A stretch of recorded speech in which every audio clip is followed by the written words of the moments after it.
Tous les jours, on entend ceci. Oh, Dieu va frapper. Dieu va frapper. Et les gens sont sereins dans cette histoire. Et quand il s'agit de là où Dieu va frapper quelqu'un, mais là où Dieu va punir les gens, il y a de l'insistance. Et c'est là que Dieu parle à beaucoup de personnes. Et aujourd'hui là, je viens te dire que ton cœur ne se branle point. De toutes les façons, quand Dieu décide, personne ne peut dire le contraire. D'accord? Que tu arrêtes de vivre dans la peur. Que tu arrêtes de vivre dans la peur. Déjà, il faut comprendre que il y a beaucoup de personnes qui donnent des prophéties parce que ça les arrange. Il y a beaucoup de personnes qui donnent des prophéties parce que c'est quelque chose qu'ils souhaiteraient. Voilà, il y a des souhaits, il y a beaucoup de souhaits en réalité, mais il y a peu de prophéties. Et la prophétie n'est rien d'autre que le fait de dire ce qui est déjà calé. Ce n'est pas la personne qui cale ça, c'est quelque chose qui est déjà calé.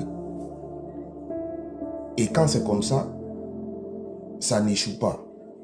Parce que c'est quelque chose qui est déjà calé dans le temps. Mais quand les gens veulent créer des choses qui ne sont pas calées, mais qui veulent créer ça dans le temps, il y a une seule personne qui est capable de faire ça. La personne s'appelle Dieu.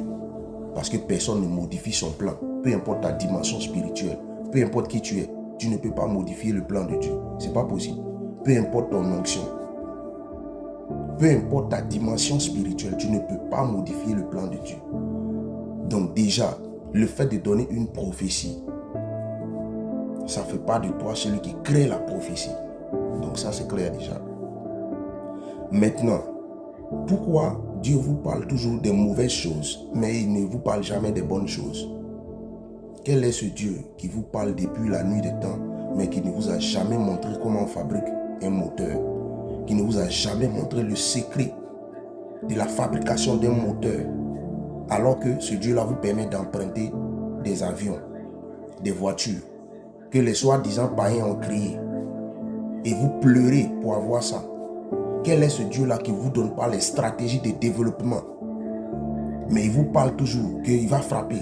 Oh non, qu'il va, il vient, il revient, il met comme ça, il ne vous montre pas le développement. C'est quel Dieu? Vous n'adorez pas le véritable Dieu, vous ne parlez pas du véritable Dieu. Le véritable Dieu, c'est celui-là même qui a déjà donné tout déjà et qui dit développer parce que vous êtes mes semblables, parce que lui-même Dieu c'est un créateur. C'est pourquoi